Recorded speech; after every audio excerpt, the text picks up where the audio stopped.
Сайн бацгаана уу? Шинтэй яриа подкастын дараагийн дугаар маань бэлэн боллоо.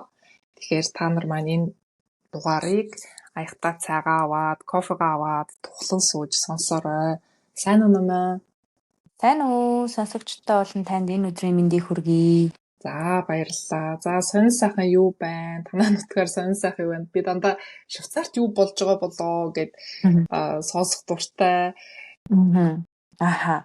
За манай энэ үгээр ойрын үед гимнастикийн том тэмцээн болж байгаа. Энэ нь болохоор 3-аас 6 жилдээ нэг удаа зохион байгуулдаг. Тэгээд Швейцар даяараа хүмүүс оролцоод айгүй ийм том хэмжээний нэгдсэн наадам болдог. Тэгээд тэр болоод маш олон одоо хотуудаас жижиг газруудаас олон хүмүүс ирсэн, метро, вагоны буудлуудаар айгүй гоё ижилсэн хувцс хүмүүссэн залуучууд, охтууд, хүүгүүд айгүй их байна. Тэгээ хөл хөдөлгөөн айгүй ихтэй. Тэгээ энэ тэнд ингээд яваад үзүүлбэр үзүүлж байгаа байхгүй. Тэгэхээр заримдаа нэг газар үзүүлээ тэрнээсээ дахиж нүгээд өөр газар үзүүлээд ингээд үзүүлбэрүүд үзүүлээ явж байгаа. Манай энүүгээр нэг иймэрхүү сонирхолтой байна. Ямар гоё. Манай энд бас нэрээ Wimbledon гээд тэмцээн. Теннисний тэмцээн хүн болгон мэдэх бах тий. Дэлхийд алдартай энэ 30-нд болдгийн. Тэгээ тэрнтэй холбоотой бас гудамжуудаа ийм теннисний чимэглэл энтрээр ингээ гоё засдаг бөмбөгний хэлбэртэй, ногоон бөмбөгний хэлбэртэй янз бүрийн чимэглэлүүд энэ тэнд байршуулна. Тэгээд манайх бас ийшээгээ Wimbledon-ы тэмцээн болдог газартаа ойролцоо байдаг байхгүй юу? Тэгээ манай ийшээгээ ойрхон нэг зочид буудлын идэв. Тэгээ тэр зочид буудлын жижигхэн зочид буудлын байхгүй. Тэр зочид буудлын гадаа яг Wimbledon-ы тэмцээн эхлэх үеэр машин ихсчихдэг. Яагаад гэвэл нөгөө энэ тэндээс хүмүүс ирж буудалдаг болохоор. Тэгээд тэр буудлын хүнтэй би нэг ярилцчихсэн чинь тэгж хэлжсэн байхгүй. Манайх орлогынхоо дийлэнх хувийг Wimbledon-ы үеэр хийдэг гэд айгүй хүн хүлээж авд юм байна л та. Тэгээ 30-наас 13 хүртэл 14 хоног энэ тэмцээн үргэлжлэх юм байлээ. Тэгээд манай хүүхдийн сургууль нь бас энийг эхлэхээс өмнө тийшээгээ очиж тэр Wimbledon-ы тэмцээн болдог газар нь бас ингээд хүүхдүүдэд гоё танилцуулаад яриад харуулах юм шиг байлаа айгүй гоё. Тэр хоёлоо подкастаа айгүй юм спортлог тэг хөдөлгөөний талаар ярьж эхлүүллээ шүү дээ. Биеийн талаар. Тэгээд таашчлаа. Энэтэй айгүй гоё холбогдох юм шиг санагдчихээн. За та бидэнд сэдвээ бас танилцуулаач. За тэгээ бид хоёр энэ удаагийн сэдвээ ямар сэдв сонгосон бэ гэхээр энгийн аргуудаар ийм эрүүл мэндээ яаж дэмждэг талаар тэр дундаа өөрсөн дээрээ хэрэгжүүлж ирсэн тэр аргууд тэгээд манай номоо хүүхдүүддээ ямар аргууд авч хэрэгжүүлдэг талаараа ярина, түлхүү ярина. Би болохоор ерөнхийдөө тий энэ эрүүл мэндээ дэмжих талаар ярих юм ба. Тэгэхээр энэ wellness гэдэг англи үгийн яг цаад агуулгыг нь аваад үзэх юм бол зөвхөн одоо хоол хүнс, эрүүл хоол хүнс идэх биш те. Энэ бүх талаас нь одоо тэнцвэртэй одоо юу сонсож гин, хинтээ яаж харилцаж гин, харилцаа, стресс багтаа байна уу, яаж ингэдэг ер нь хүн өвчнгүй байх талаараа биш зөвхөн тэргээр зогсохгүй өвчнгүй байхаас гадна яаж одоо маш гоё юм юу гэмээр юмтэй бүх талаасаа юм англи хэл дээр болохоор fulfilling гэж хэлдэг. Тэгэхээр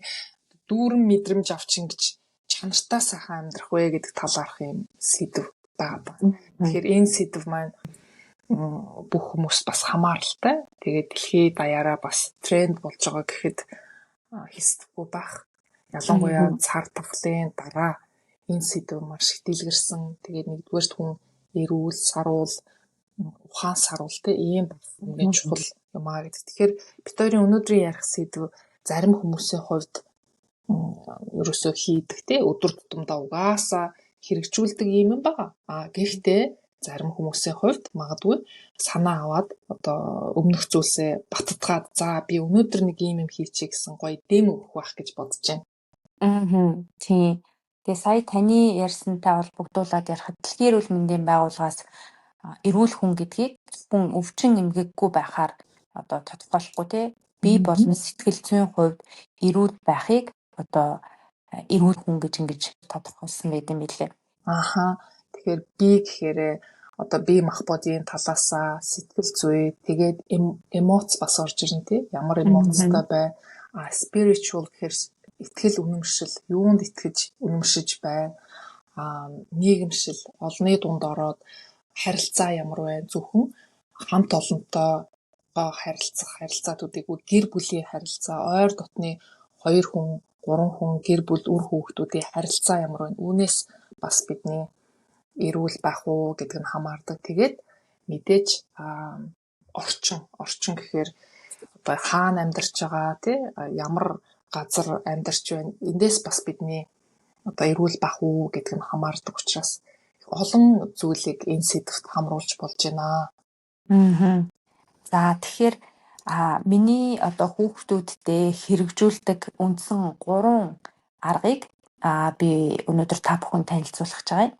За хамгийн ихнийх нь бол өдөрт нарны гэрэлд заавал гарахыг хичээдэг. За 17 дугаар зуунд Европод тийм цайвар арьстай байна гэдэг нь болохоор дээд язгуурыг илтгэдэг байсан юм байна. Одоо нийгмийн давхаргыг илүү илтгэдэг байсан юм байна л та. Нарны туяанд одоо ийм борлцсон арьстай байх нь газар тариалан эрхэлдэг, хүнд хөдөлмөр эрхэлдэг гэдэг утга дүр төрхийг илтгэдэг байсан юм байна. Тэгэхээр нөгөө язгууртан хүмүүс өдөржин ингээд дотор суудаг, тэр байтугай бүр ийм хар туглагны нунтагтай ийм цайруулагч ингэж нүүрэндээ түрхдэг.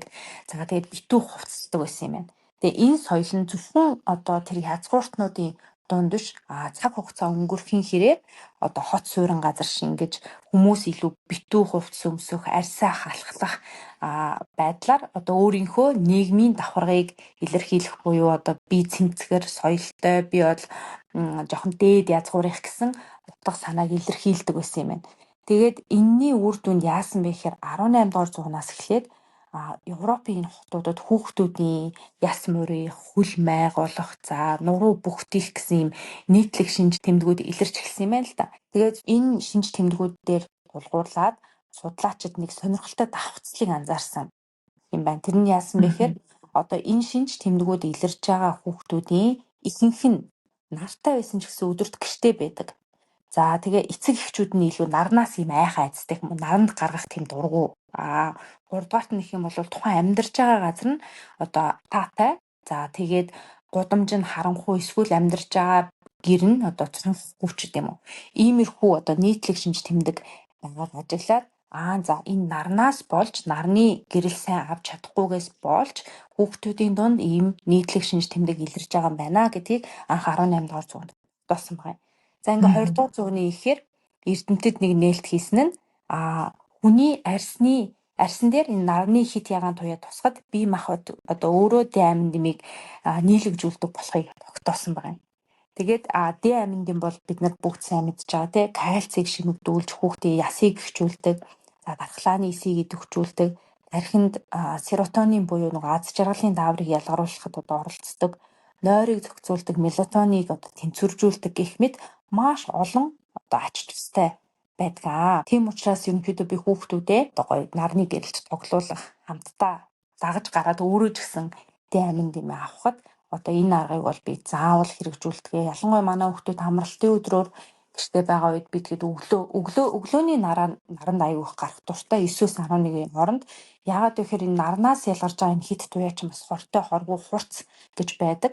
11-ээс хойш буюу 11-ээс 16-гийн хооронд энэ нарны хит ягаан туяаны хоруу чанар нь нэмэгдчихдэг учраас энэ үед бол хүн ингэж арьсаа сайн хамгаалах шаардлагатай байд юм билээ. Харин 9-өөс 11 цагийн үеийн нар болохоор илүү хоруу чанар нь бага байдаг учраас энэ үед гарч ингэж гоё дэ амин дэмээ авах дуртай. Тэгэхээр нэмээ маш сонирхолтой түүх ярьлаа. Тэгээ энэ бол их буруу үзэлтэй хүмүүс байсан биз дээ. Тэр үед тийм арьс өнгөөр ялгуурладаг. Тэгээд цайвар бол сайн гэж үздэг тийм ээ. Тэгээ энэ болохоор нэлээд дээр үеийн хүмүүсийн үзэл бодол тий одоо бол шал ондоо болчихсон тийм байгаа. Тэгэхээр бас нэг сонирхолтой чиний ярьсан дээр тулгуурлаад ярихад Англид ерөнхийдөө бор арьстай хүмүүсийг одоо ч гэсэн бордуу ийм арьстай хүмүүсийг гоё гэж үздэг. Одоо гоо сайхны ийм шалгуур оронд бас их ондоо байна да тийм ээ. Яг Тэгээд үнэ. яг би ирчээд гайхдаг байсан байхгүй. Энд нөгөө арсыг бор болгодог юм салуунууд ихтэй. Ямар сони юм бэ? Яагаад бор арсыг ингэж сонирхдаг юм болоо гэсэн чинь бас л цаанаа их учиртай юм бэлээ. Одоо Англид бол нэлээ нар багтай, ихэнхдээ бүрхэг байдаг өвлийн улиралтай. 10 дугаар сараас өсвүүлээд 3 дугаар сарын хооронд нар их багтай учраас засгийн газраас цаанаасаа витамин D-г нэмэлтээр заавал бүх хүнийг уухыг одоо зөвлөдөг. Тэгээд эндээс бас юу харагдчих вэ гэхээр нар багтай байдаг улс. Тэгэхээр хүмүүс одоо holiday дэх явнаа. Амралт аваад. Тэгээ амралтанд явж ин тэ халуун оронд очиод амраад ирсэн хүмүүсийн арьс нь маш гоё юм наранд гараад ингээ борлуулчихсан. Тий, гоё бурамгтай байхгүй. Тэгэхээр энд юу гэж үздэг вэ гэхээр ерөнхийдөө юм бордуу арьстай хүнийг илүү тийм эрүүл чирэг, хоёрдугаарт бас санхүүгийн хувьд тэр holiday амралтанд явж чадчихна гэдэг чинь бас мөнгөтэй хүмүүсийн бас давхарга тий энийг харуулж байгаа байхгүй. Тэгэхээр тэр бас бүр цаанаасаа яагаад ингээд бор арьс гоё юм бэ гэдгийг нь ухаад үзэхээр ийм байд юм байлээ. Тэгээд ер нь бол гадаа цагийг өнгөрүүлэх хамгийн чухал би ч гэсэн яг өөртөө чи адилхан боломж гарвал гадаа гарахыг боддог. Тэгээд зуны улиралд ялангуяа жишээлбэл одоо унших хичээл ихтэй үедээ ч юм уу те тэр хичээлээ принтлж аваад хэвлж аваад орой нар жарах үед ч юм уу те аль болохоор боломжтой үедээ гадаа паркт гараад уншихыг боддог. Тэгэхээр тэртээ тэргүй уншиж байгаа тий тэрийгээ суугаад гэртээ уншиж болно эсвэл гадаа гараад уншиж болно. Аль болохоор энэ байгалийн гэрэлдээ илүү цагийг өнгөрүүлэх тусам л бидэнд сайн. Тэгэхээр манай Монголын уламжлалт аж амьдралын хэв маяг үнэхээр зөв байсан баг. Гадаа ихэнх цагийг өнгөрүүлдэг тий хонь малаа гадаа одоо дагаж хотлуулна хариулж явна. Тэгээ гадаа өнгөрүүлэх цаг ихтэй учраас одоо витамин D-гийн нуталж багтай.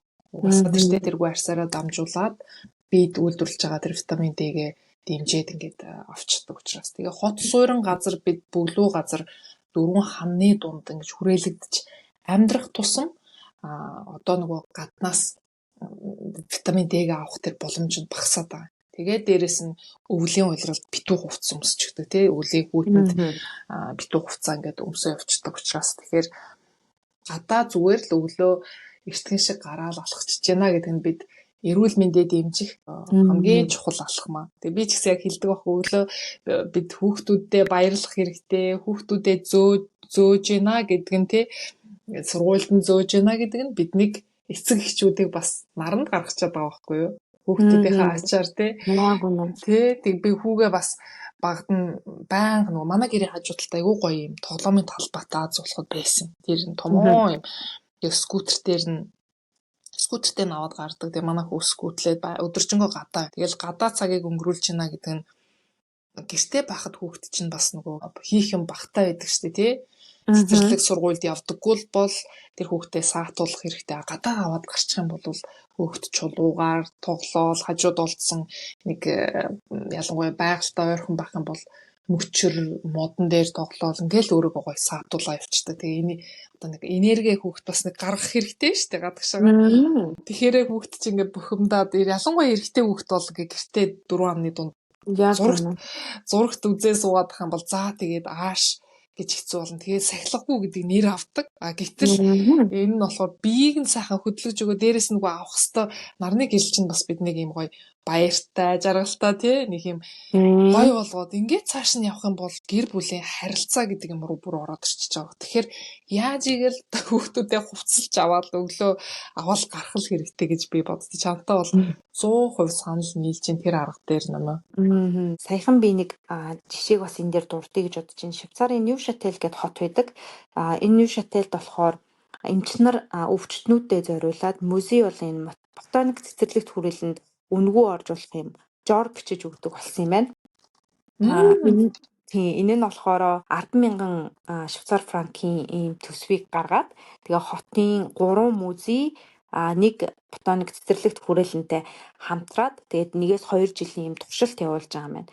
Тэгээ энэ дээр яаж байгаа вэ гэхээр одоо сэтгэл готролд орсон эсвэл одоо өвдөлтөөсөө болоод ингээд сэтгэл зүйн хувьд хэцүү байдалд орсон байгаа хүмүүсийг музей үзэх за эсвэл ингээд ботоник цэцэрлэгт хүрээлэн гэдэг маань айгүй гоё гоё цэцэгтэй ингээ байгальтай ойртох боломжийг олгож байгаа болохоор энэ нь бас нэг талаараа тухайн өвчтөнд нэмэр болно гэж ингэж үзэж ийм зүйл гаргасан юм байна. За мөн хагалгааны өмнө болон дараа одоо өвчтнүүдээс сэтгэл зүйн хувьд тогтургүй ч юм уу байдаг шүү дээ тий. Тэгээ энэ үед нь бас одоо музей үзэх юм жор эсвэл цэцэрлэгт хүрээлэнгээр аялах юм одоо жорыг бас бичиж өгж байгаа нь айгүй сонирхолтой санагдсан. Тэгэхээр дээр чи надад бас хоёр юм санаанд орж байна.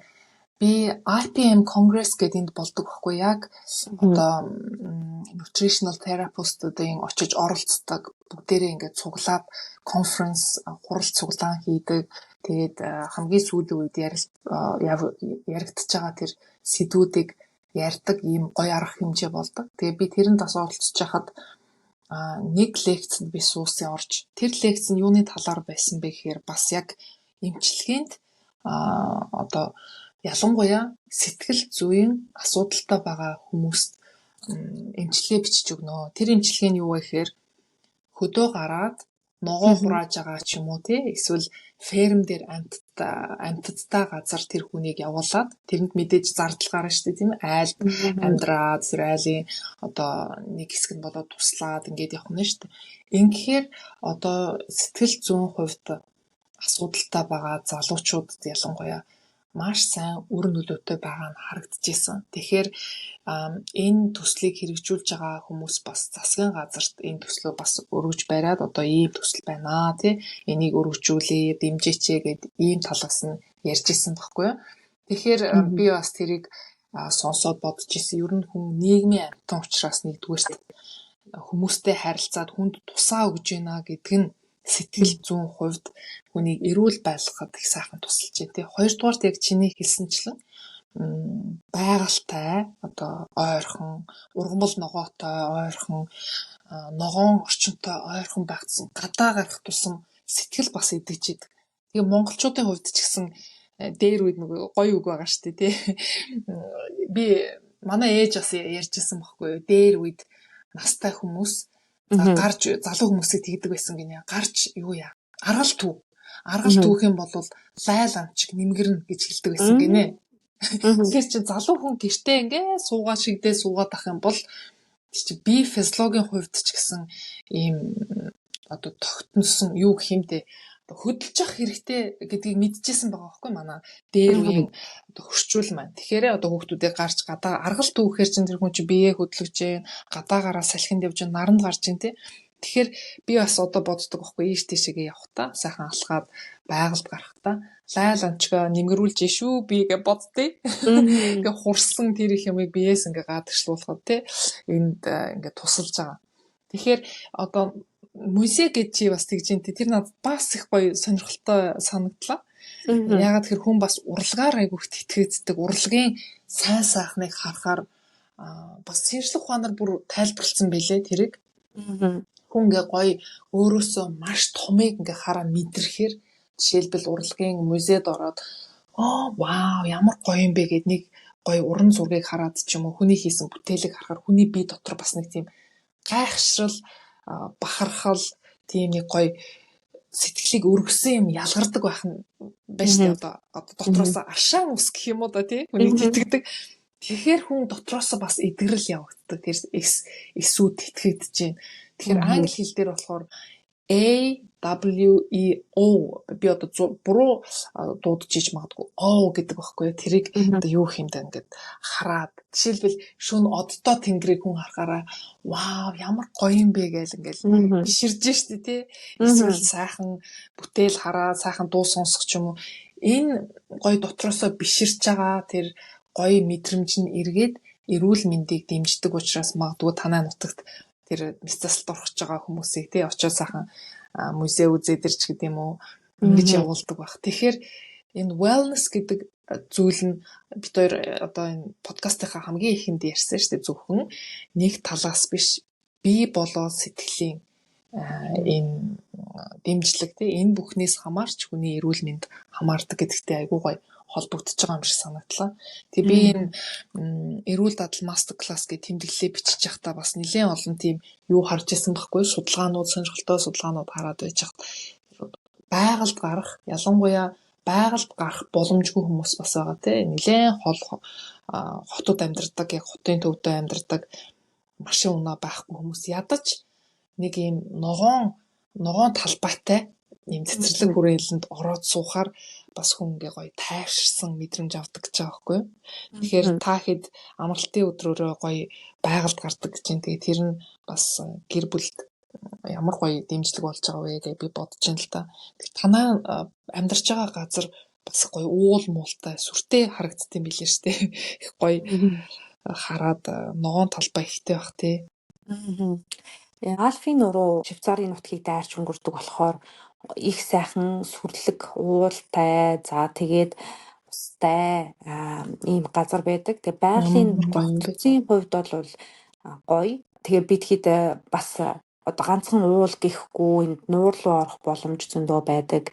Тэгээд цэцэрлэг түрээлэнгүүд бас айгүй их байдаг. Тэгээ манай Монголд ч гэсэн одоо нэг үе одоход гоё цэцэрлэг түрээлэн байдаг болсон мэлээ. Надад тэр хамгийн сүүлд очиход тэр урагшаа нэг цэцэрлэг түрээлэн гэдэг нэг газар нэгдсэн байсан шүү дээ.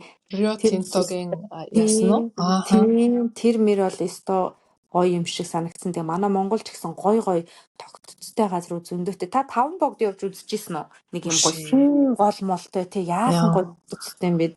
Хүши би одоо хүртэл явж үзээгүй гэж бодчих явж үзчихсэн. Харин тийм манай Монголын тэр сайхан юм санаа би одоо энэ Лондонд бол уул муул гэж байхгүй шүү дээ.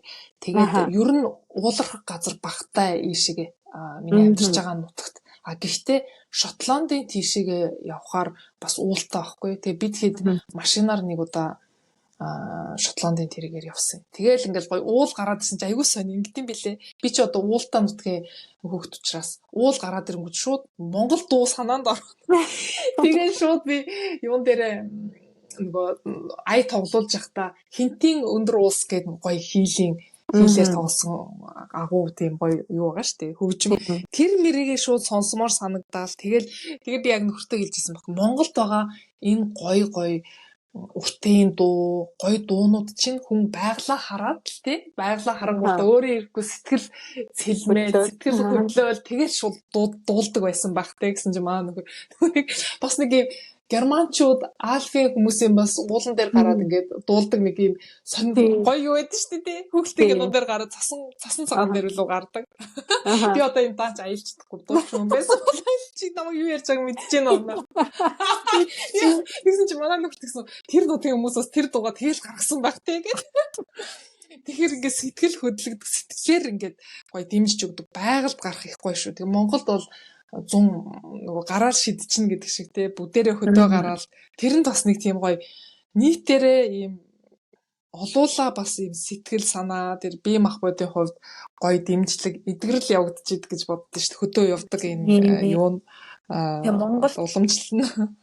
Тийм тэгээ Монголд бас хамгийн гоё нь одоо жишээл бид нар ингээд эндээс нэг уул яваа ч юм уу хонхоор болвол ингээд эхлээл заавал бүүклээл сонгоол явах хэрэгтэй болж байгаа шүү дээ. Монголд бол зүгээр машина унаал сайхан гарч яваад сайхан майхантай болвол хаач хамаагүй гоё хоноод явчих боломжтой тий. Тэр нь бас айгүй гоё санагддаг. Тийм. Эрх чөлөөг мэдрэнэ гэдэг чинь хамгийн гоё мэдрэмж байгаа байхгүй яг тэгдэж шүү нэрээ. Ийш тийш одоо бид нар кампинг хийн гээд явхаараа нөгөө майхан цахна аваад явхаараа эхлээд тэр газраа сонгоод төлбөрөө төлөөд тэгснийхээ дараагаар ингээ бууж байгаа шүү дээ. Одоо Монгол шиг яваал шууд за энэ гоё хавтгай газар байна. Энд майхнаа татнаа гэл яг нодлон голын эрэг байна гэж. Тийм сайхан голын эрэг байна гэд. Тэр гоё эрх чөлөө үнэхээр бид нар бас азтай хүмүүс шүү тийм монголчууд бид энэ сайхан байгаль тэгээ байгалаараа эдгээд явчихна байгалаасаа хүчээ аавна. Тэнийг тайлбарсан бас их гоё судалгаанууд байт юм билээ. Ногоон талбайтай ойр байх тий тэр байтугай зүгээр гэртээ ингээ өлгсөн гоё байгалийн зургийг харж яах нь хүртэл хүнд сайн байна гэж байгаа байхгүй юу? Мгм. Тэгэл тэр чинь нэг юм хилээд байгаа байхгүй бид нэ гарал үүсэл байгалаас гаралтай юм болохоор бид байгалийн нэг хэсэг юм болохоор бид нар тэгэл байгальтайгаа ойрхон байж чадвал их сайн. Би багада юунд амралтанд явдаг байсан байхгүй хүүхдийн амралт, хүүхдийн цуслан. Тэгээ миний явдаг байсан хүүхдийн цуслан уулын аманд тэгээ хажуугаар нь ингээд айгуу гоё ширүүн урсгалтай гол урсдаг. Тэгээд өглөө босоод нөгөө нүрээ угаахаар цэл хүүт ус цочтол ам штэ. Цэл хүүт ус. Тэгээд одоо ингээд судалгаа. Одоо чи юу модонд орж байгааг бас анзаарсан бах нэмээ. Одоо хүмүүс ингээд хүүтэн мөстэй ус бэлдэж жагаад тэр лүү нүрээ ингээд тулхуулаад байна шүү дээ. Чи харсан уу? Гарч ирээд бод. Тэгээд тэр нь яадаг вэ гэхээр цаашаага бас бидний мэдрэлийн системд нөлөөлөөд тэгээд бас л нөгөө бид хоёр өмнөх дугаараараа бас ярьжсэн шүү дээ. Хүүтэр шүршүрд орохоор допамин ялгардаг гэл те. Тэр шиг одоо ингээд anxietyтэй хүмүүс, сэтгэл түгшилтэй байгаа хүн бас ийм урдаа юм том саунд мөстэй ус хийгээд тэр мөстэй ус руу нүрээ ингээд дүрээд ингээд гаргаад ирж штэ тий. Тэгэхээр айгүй гоё юм тайван төлөвт буцаад шилжээд тэгээд тэр хүн ингээд сандрал энтернд багасдаг. Тэгэхээр тэрийг ингээд би холбож бодохдоо миний хүүхэд нас багнаас маань ямар гоё одоо жинхэнэ wellness гэдгийг энэ тэндээс нь бүрдүүлээд өгсөн тийм нөхцөлд өсчихөж. Тэгэл өглөө босвол тэр хүүтэн усаарч цэл хүүтэн усаар нүрээ угаагаал. Тэгээд уулын амд тэгээд яг их өсдөг байсан. Цусланд гарахаар ч нөгөө цагаар хоол орно. Тэгээд цагаар хооллоод тэгээд дээрэс нь яг дундуур нь жоохон өссөн. Бусдаар бол өстой янзтай. Бараг тэгээд цагаар хоолдог байсан тэр нь ч гэсэн бидний нөгөө circadian rhythmтэй яг таарчсан илүү их илчлэг шатах асуудалгүй ингээ гоё дэмждэг байсан баах. Тэгэл наранд гарна, хөл нүцгэн гүйнэ гэл их гоё байжтэй гэл би боддоо штэ. Тэгээд тэрнтэйгээ одоо ингээ харьцуулахаар миний одоо амьдарч байгаа газар жишээлбэл маш том хот, Лондон хот би муулж байгаа юм биш л дээ. Гэхдээ том хот гэдэг маань байглаас жоохон тийм хол. Тэгэхээр жишээлбэл би хүүхдүүдээ шууд хөтлөөл гараад хөл нүцгэнгүй ихэд чи эс гадаа гараад байхгүй шүү дээ тий.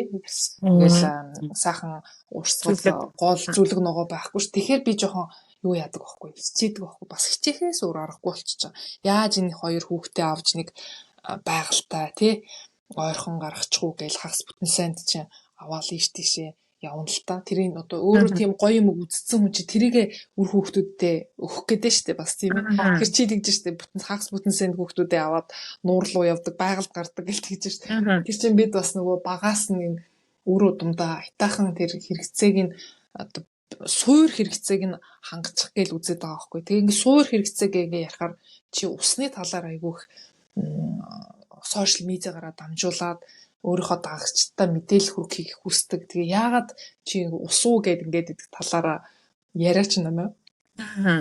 За хамгийн ихний усыг уриалах болсон шалтгаан Монголд ингээд одоо амралтаараа очиод гарч яахад за тэгээд би нэг өмнөх дугаар дээр ярьжсэн те нөгөө хүүхдийн хоол шинж ижлийн байдал судалгаа хийгээд үзэхэд хүүхдүүдийн дундах ундааны хэрэглээ маш өндөр байсан.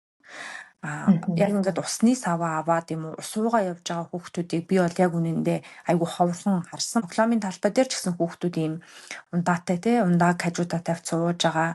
За тэр байтугай бүр ингээд жижиг одоо тэрэгэн дээр дөнгөж суудсан. Дөнгөж нэг сууж сурсан болов уу гэмээр хүүхэд ийм жижигхэн ийм согдог ийм ундаа ууцсан явж байгааг хараад за ер нь ээжүүдийн хүүхдтэй усуухыг уриалгах нь одоо эрүүл байхын бас нэг үндсэн суур болох юм байна гэж ингэж бодоод ундааг усаар гэдэг ураа гаргаад ерөнхийдөө 2 жил болж байна. Яг 2 дахь жилдээ орж байна. Тэгээд усыг уулгаж байгаагийн олон шалтгаанууд байгаа. За нэгдүгээрт ус бол хүний биеийн шингэнийг нөхөх хамгийн чухал шингэн болж байгаа тий цай байд юм уу эсвэл одоо хандалсан ус эсвэл одоо алюминий шүүс ч гэдэм үү жимсний шүүс энтертэй харьцуулахад хүний биеийн шингэнийг хамгийн сайн нөхдөг зүйл бол ус өөрөө байгаа. Тэгээ бидний биеийн одоо тий ихэнх хувь нь буюу 60-аас дээш хувь нь уснаас бүрдэж байгаа шүү дээ тий.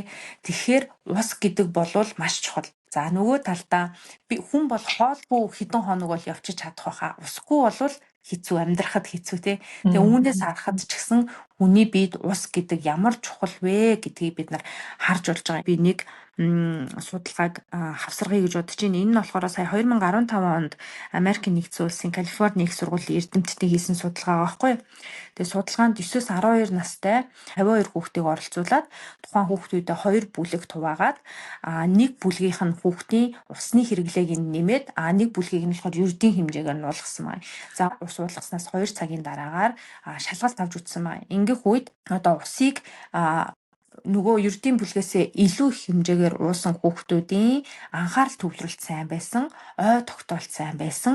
За тэгээд юмыг одоо сэтгэн хийх чадвар гэх юм уу тэр нь илүү юм өндөр юм үзүүлэлт гарч исэн. Тэгэхээр ус болвол мэдээж эрүүл мэндэд чухал ч гэсэн нөгөө талдаа бас энэ оюун ухаан, ой тогтоолт, анхаарал төвлөрөлтөнд ч гэсэн маш юм чухал нөлөөтэй байдаг. Тэгээ хүний биед одоо жишээлбэл ус дутагдаад ирэх юм бол айгүй юм сэтгэл санааны хувьд докторгүй болдог тий. Тэгээ дээр нь хүүхдэд сурах идэвхийг бууруулж өгч яадаг. За сайн хэлсэнчлэн бас ой тогтоолтыг бууруулж өгч яадаг. Тэгэхээр ус бол одоо өстө чандман эрдэнэ гэдэгтээ бол ингээ яах аргагүй санал нэгдмээр байна. Яг өнөө хүүхдүүдтэй ялангуяа өглөө хичээлд нь явахаас өмнө савта усыг нь бэлдээд өгчвөл те манай хүүхдүүдийн сургууль дээр нэг юм савта ус аваад ир гэсэн тийм дүрмтэй тэгээд усыг нь хийгээд өгөөд явуулдаг. Тэгсэн чинь нэг анги дээр нэг удаа усыг нь уулна гэд ширээн дээр нь тавиулчт юм билэ. Яг хажууд тэгээ хүүхд ам цангуул аваад уучхан тэгсэн чинь хэдгээр ангид нь блэ орсон чинь нөгөө усыг нь арталт нь байдаг шкафанд нь тавиулдаг болчих. Тэгэхээр яг анзаарэгдэж байгаа хэрэг манай хүүхдийн усны савн ингээд ус нь дууссан ирдэг байсан чинь бүр ингээд дундуур нь хэвээр нь буцаж ирээд байгаа байхгүй юу. Тэгэхээр ихэнх усыг болвол ингээд нэг дур уух биш багаар шимж уух юм бол тэр нь биед илүү шингэнэ гэдэг судалгааны дүнгууд байдаг. Тэгээ би сургуульд нэг удаа сургуулийн нөгөө эцгийн цуглаан болоход нь хийсэн тэрийг одоо ингээ хажууд нь тавьдгийг буцаагаад ялгая гэсэн чинь бас хөөрхий шалтгаантай байдсан билээ. Яагаад тэгэхээр зарим хүмүүс хичээл дээр ингээ юмаа хийгээ сууж агаад нөгөө савта усан ингээ цохиод асгачдаг гинэ. Хийж байгаа юм дээр тэгээ тэрнээс сэргийлээд бид ингээ ойрхон хойш нь тавьсан юмаа гэ багш нь тэгжээлээ л дээ. Тэгтээ яг уул нь бол хичээлд анхаарал төвлөрөл сайжруулахад ус хамгийн чухал. Тэгээ nutritional therapist-уудын хамгийн түрүүн санал болгодог одоо клиентуудтай үйлчилж байгаа хүндээ нэгдүгээрт нь хэрэгжүүлэхийг зорддог юм бол бас ус байдаг байхгүй юу? Усаа хангалттай авч чадахгүй бол дараагийн алхмаа ярьсны хэрэггүй гэд. Тэгээ бас нэг устай холбогдуулаад ярихад ам цангаж байгаагаа хүний бие яаж илэрхийлдэг вэ гэхээр өлсөж байгаа юм шиг мэдрэмж төрүүлдэг. Тэгэхээр хүн тэрийг андуураад юм идээд идэг. Тэгэхээр одоо жишээлбэл жингээ хасаа гэж бодож байгаа хүн миний ам цангаж байгаа гэдгийг андуураад тэр юм идээд авах. Тэгээ энэ талаар би хамгийн эхлээд анх шин дижилийн талаар сурж эхэлж байхад яг тэр бид нарт зааж исэн багшийг энийг анхааруулж хэлж исэн баггүй. Тэгээд надад бүр тогтцсон. Тэгээд сүүлд одоо энэ эрүүл дадал мастер класс гээд энэ тэмдэглэлээ бичиж байхдаа усны талаар би бас оруулж өгсөн баггүй. Тэрэн дээр 2010 онд Nutrition Reviews гээд сэтгүүлд хэвлэгдсэн Popkin, Rosenberg гээд хүмүүсийн хэвлүүлсэн судлаачны хэвлүүлсэн юм судалгааны ажиллагаа Water, Hydration and Health гээд тэрэн дээр бас яг ингээд сайхан тайлбарлсан байдаг. Ам цангахыг хүн өсөж байгаатай андуурдаг. Харин ингэн хангалттай ууснараа энэ төрөвдлөөс үүдэлтэй илүү их илчлэг авах асуудал үүсэхгүй. Тэгэхээр хоолоо хэтрүүлж идээд байгаа хүн хамгийн эхлээд усаа хангалттай уучгаад дараагийн удаа мэдээж өсчихэвэл тэгээд ус уугаад яваад гэсэн үг шүү дээ. Өсөж байгаа бол мэдээж хангалттай хоол хүнс авах хэрэгтэй. Тэрнээс өмнө эхлээд усаа ууцсан байх шаардлагатай. Тэгэхээр бид хоёрын ярьж байгаа энэ ярианаас та нар маань хамгийн гол нь биеэ дэмжихийн тулд эрүүл мэндэд дэмжихийн тулд хүүхдэд ч ялгаагүй, насанд хүрсэн хүн ч ялгаагүй өдөрт авах ёстой шингэнэ авах хэрэгтэй. Насанд хүрсэн хүмүүсийн хувьд 6-аас 8 одоо бид нар бол стакан гэж ярьдаг иймэрхүү шилэн аягаар ус уучгаад тэр өдөртөө хангалттай хэмжээний ус авсан гэж үздэг. Хүүхдэд ямар байд юм бэ? Хүүхдэд шаардлагатай хоногийн шингэний хэмжээг тогтоохдоо бид нар нөгөө биеийн жиндэн тохируулж өрн тодорхойлох нь хамгийн зөв байдаг гэж үздэг. Жишээлх нь бол 3.5-аас 10 кг жинтэй нэраа хүүхдийн килограмм тутамд 100 мл-аар боддог. За 11-ээс 20 кг жинтэй хүүхд бол килограмм тутамд 50 мл. За 20 кг ба түүнээс дээш жинтэй хүүхдүүд 20 мл-ийг килограмм тутамд нь боддгоо. Хүүхдэд бидний бас нэг анхаарах ёстой зүйл нь одоо энэ насны хүүхдүүд маань хөхний сүв болон нэмэлт сүвг давхар ууж явж байдаг. Тэгээ хөхний сүв болон нэмэлт сүвний 80 гаруй хувь нь ус идэг учраас хүүхэд ихэнх дийлэнх одоо өөрийн бие шаардлагатай шингэнийхаа хэрэгцээг хөхний сүвнээсээ эсвэл нэмэлт сүвнээс авчдаг. Тэгэхээр нөгөө яг энэ насны хүүхдүүд ус уухгүй байх нь ээжүүдийн дунд айгүй их санаа зовнилыг авчирдаг байхгүй. Манай хүүхд төрөөсөө ус уухгүй байна. Гэтэл энэ нь болохоор хөхний сүвнээсээ бас шингэнээ нөхчөж байгаа болохоор бид нарыг байх гэж бодож байна. Тэгээ саяны таны ярьсантай холбогдуулаад ярихад манай хүүгийн багш нь аюу хөөрхөн сая өнгөрсөн 7 хоногоос эхлүүлээд манай энд нэлээд халуун болж эхэлж байгаа байхгүй. Тэгсэн чинь нөгөө харилцах дэвтрийнхаа доотлолт нь халуун болж ийн хүүхдийнхаа усны савыг боломжтой бол томруулаад явуулаарай гэдэг бичсэнсэн. Тэгээд хүүгийнхаа усны савыг жоохон томруулаад ингээд явуулсан байгаа. Тэгэхээр ямар хөөрхий. Энд бас халуун өдрүүд болохоор underground гэдэг нь энд нөгөө метрогоо underground гэд ярьчтэй. Тэгээд метронд явах дандаа тийм зар явдаг байхгүй. За хүмүүсээ нэг юутай савтаа ус авч явж байгаарай гэх. Тэгээд ягаад тэгэхээр ингээ халуун болонгот хүмүүсийн бас ухаан алдаж унах тэр эрсдэл нь өндөрсдөг юм байна л да. Тэгэхээр хүн хэлхээс наашгүй гэж ер нь зум болонгот тий халууны уйлрал болонгот ер нь бидээ баан ус авч явж байгаа их зүгээр. Ягаад тэгэхээр бид арьсаараа дамжуулаад тий хөлс гарч ийна гэдэг нь бас биеийнхээ тодорхой хэмжээгээр усыг гадагшлуулж алдаж байгаа учраас тэрийг хурдан нөхөхийн тулд усаа хангалттай бууж авах хэрэгтэй тийм ээ. Усыг ингэж байнга бэлтгэж гарахад бас усны сав айгуу чухал юм шиг санагдсан. Жишээлх юм бол өөрт тухтай хит хүнд биш одоо барьж гарч байгаа цүнх ч юм уу эсвэл хүүхдийн тэрэгний доор хажууд нь тавихад ийм тохиромжтой сав байх нь тэр усны савыг байнга бэлтгэж гарахад бас нөлөөлдөм болов уу гэж бол би хувьдаа харсан. Хит хүнд хит том одоо цүнхний мэн хажуу талын хэсэг рүү орох боломжгүй энэ төр ахын бол миний хувьд болохоор ганц 2 удаа тэгж үзээ тэгээ болчдөг ч юм уу те.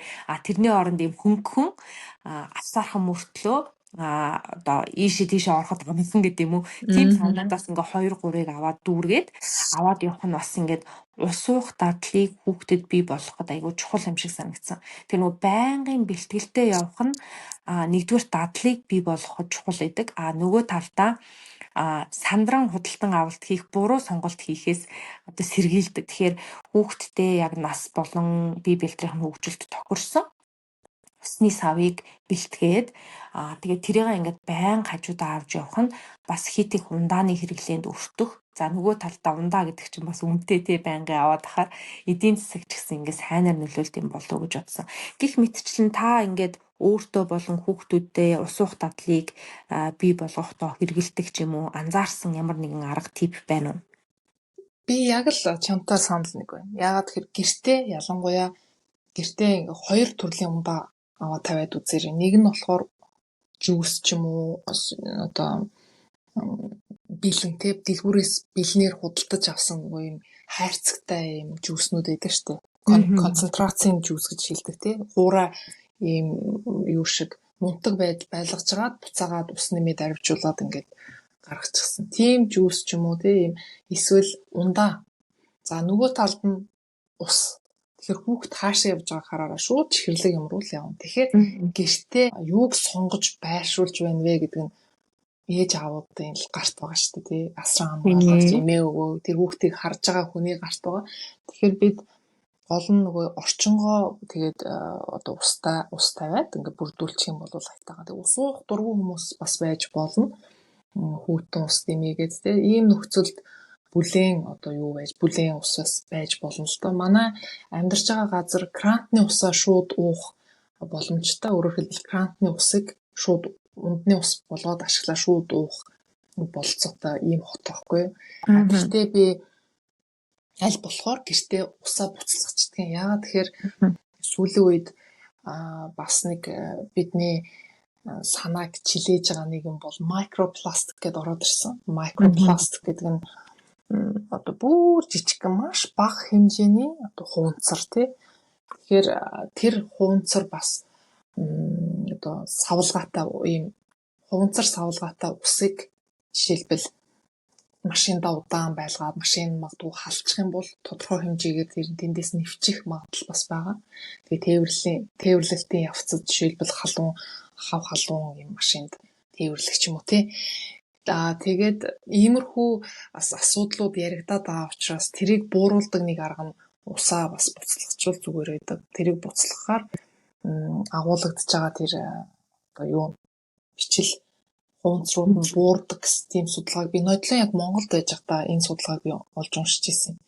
Тэгээд одоо энд шууд ингээл ус уучдаг учраас би яг хүүхдүүдтэй хэлжсэн. Ээжийнхаа буцласан усыг уугаач жоохон чанцсан усыг гээд. Тэгээ манай хүүхдүүд шууд нөгөө манайх нэг ус шүүгчтэй. Тэгээ ус шүүгчнээсээ шууд гарсан усаа л голдуу уучих гэдэг. Би болохоор тэр нөгөө микропласт гэдэг талаас нь бас хараад усаа буцалгаад өгөх гэдэг. Тэгээд бас энийг сонсож байгаа ээж аавууд юу яачих вэ дээ нөгөө одоо тэгэхээр ч гэсэн уух ч юм болохгүй нэгээ санаа зовхгүй дээ. Би ямар талаас нь хэлж байгаа вэ гэхээр бидэнд бас байгаа нэг талаас энэ юу штэ бодит байдал одоо юм байгаа. Бодит байдлыг бас мэдчих зүгээр нэг иймэрхүү байд юм биш үү гэд. Хоёрдугаарт байгаа нөхцөлдөө өөрийнхөө хийж чадах юм аа бас хийвэл зүгээр гэдэг үүднээс. Тэгээд эргээд чиний асуусан асуулт руу эргээд ороход жишээлбэл ундаа дагнж уудаг бэлэн дэлгүүрээс авсан чихэрлэг бүтээгдэхүүн дагнж уугаас сурчсан, дадчихсан ийм гэр бүл байж болно тий. Тэгвэл хамгийн ихний ээлжинд нөгөө ундаа юм уу тэр чихэрлэг амттай хоол ундаа юу хийлээ, аяг руу хийлээ, таллаад тэгээд дээрээс нь талыг нь ус байхаар. Тэгэхээр бас нэг юм амт тэр дотор байна тий. Бас нөгөө чихэрлэг амт нь байна. Шууд хасчихгүйгээр. Тэгээд багсгасаар талсаар байгаа.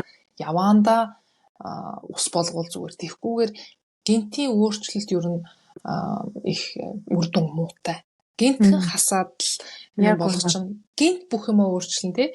Энэ үр дүн муутай. Яваандаа энийг урт хугацаагаар нь дандаа харж явбал их зүгээр. Би бас сүүлд ээжүүдэд зориулсан сургалт явуулсан. Тэнд хамрагдсан ээжүүдтэй би бас хэлжсэн байхгүй юу.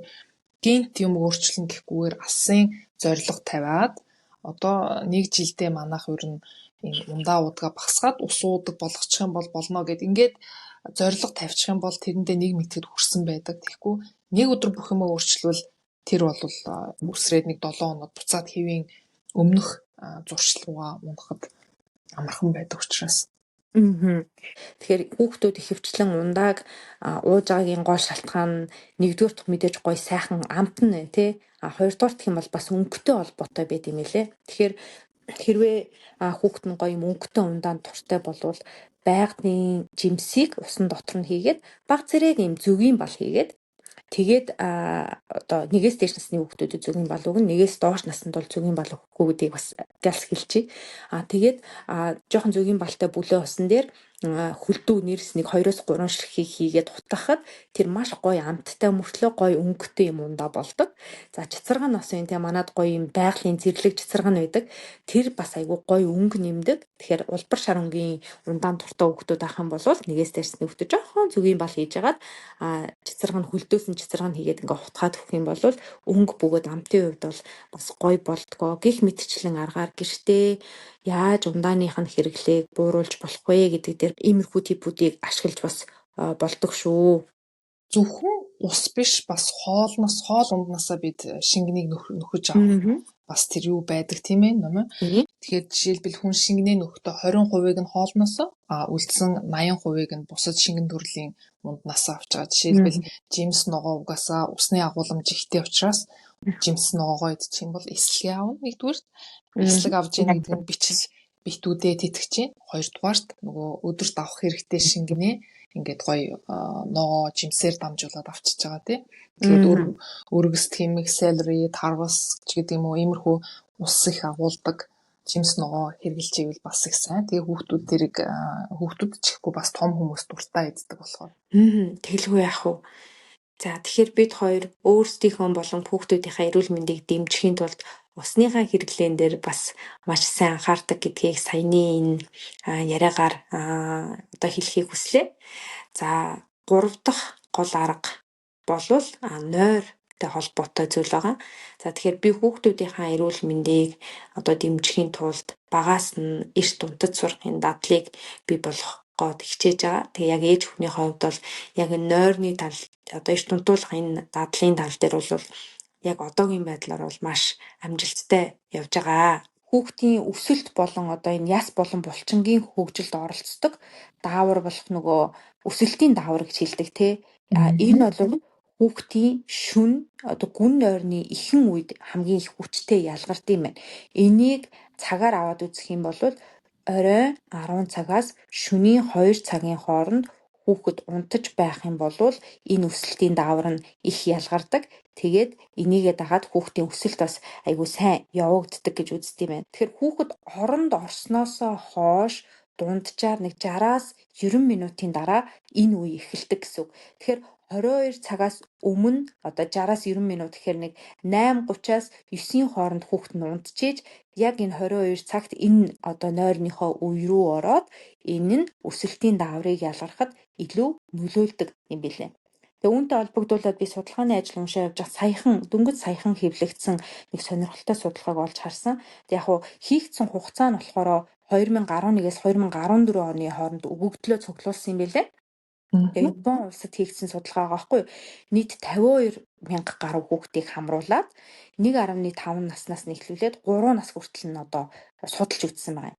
Тэгээд 1.5 настай буюу ой хагастай байхдаа хүүхдүүдийн шүн унтах хугацаа нь 3 настай болсон хойноо өндөрт нь хэр зэрэг нөлөөлж байгаа гэдгийг нь судалсан гэсэн үг. За тэгэнгүүт ямар үр дүн гарсан бэ гэхээр 9 цаг түүнээс бага унтдаг хүүхдүүд маань өндөр нь бол тийм өндөр байгаагүй. Харин 10-аас 11 цаг унтдаг хүүхдүүд бол өндөр болох магадлал нь 9-өөс 10%.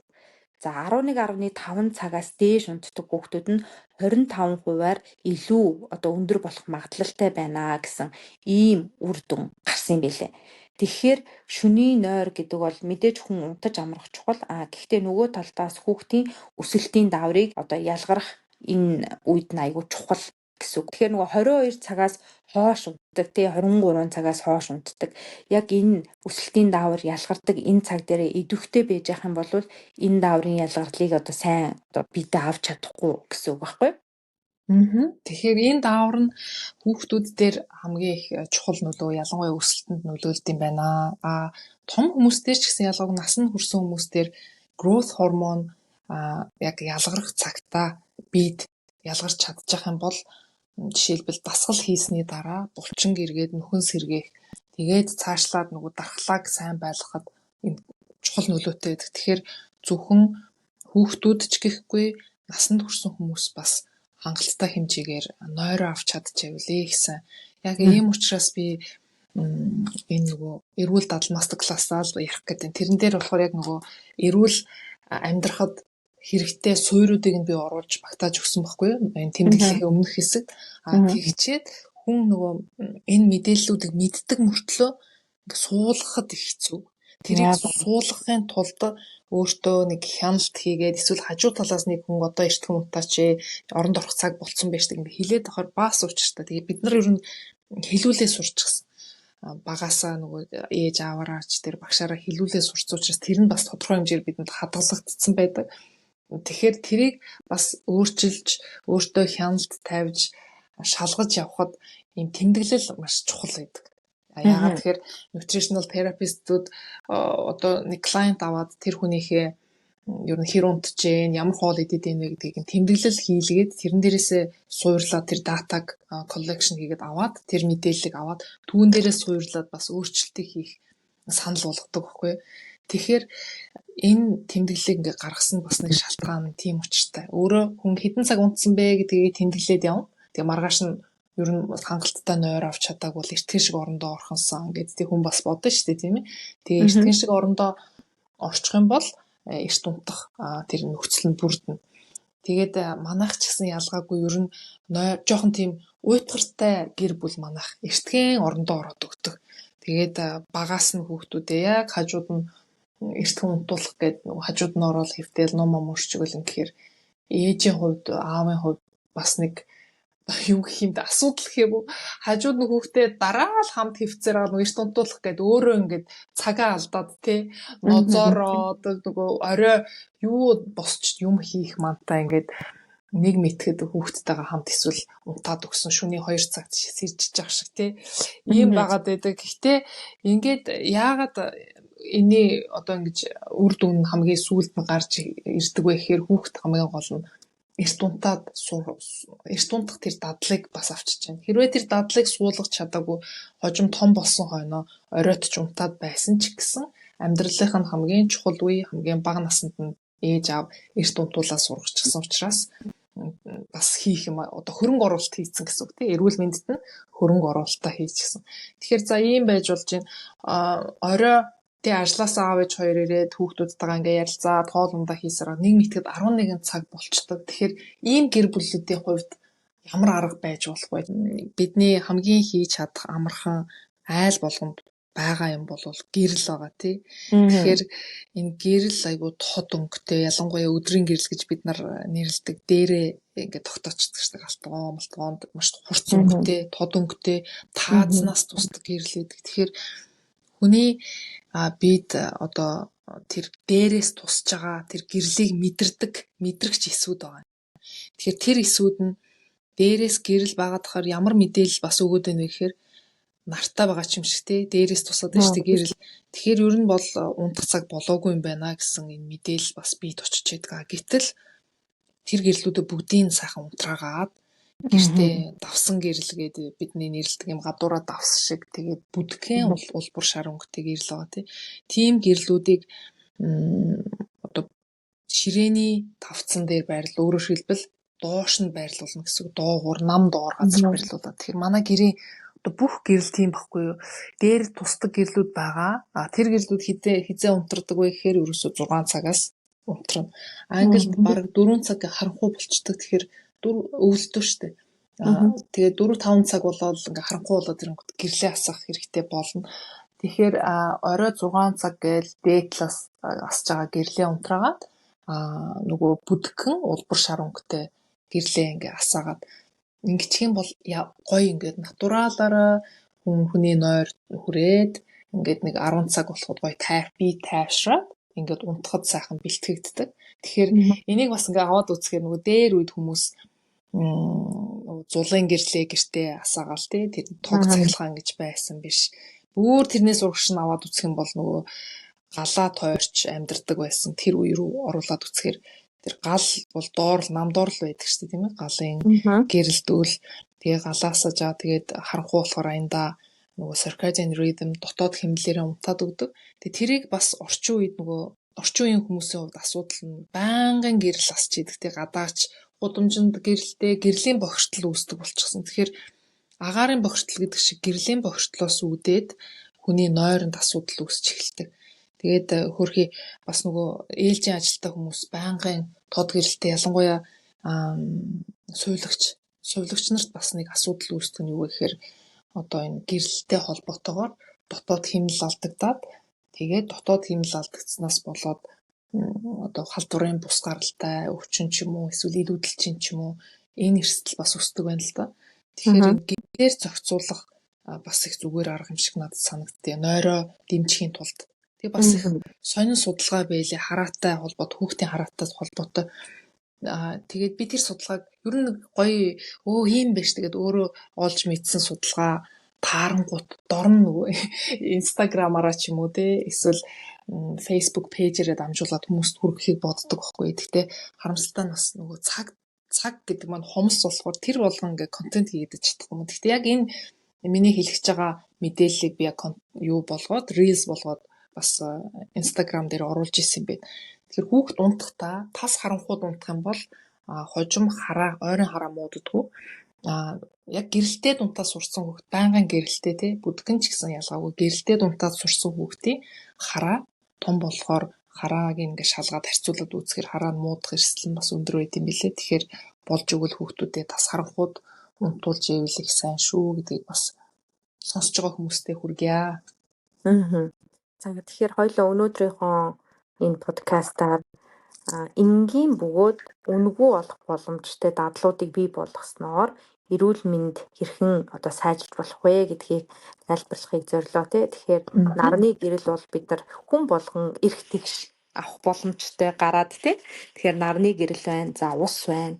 За мөн нойрныхоо одоо чанарыг нэмэгдүүлж унтах цагаа анхаарч өгснөө бидний бас эрүүл мэнд дээшилдэг байх нэ. Тэгээд энэ подкастаас та бүхэн энэ талаар багч гисэн ойлгож авсан байх гэж найдаж байна. Тэгээд энэ хүртэл сонссон бүх сонсогчдоо маш их баярлалаа. Баярлалаа. Ингээд та бүхэн үүнтэй төстэй эрүүл мэндээ дэмжих, амьдралын чанараа сайжруулахтай холбоотой шинжлэх ухаанд суурилсан мэдээлэл авч байхыг хүсвэл subscribe хийгээрэй. Ингээд дараагийн дугаар хүртэл баяртай.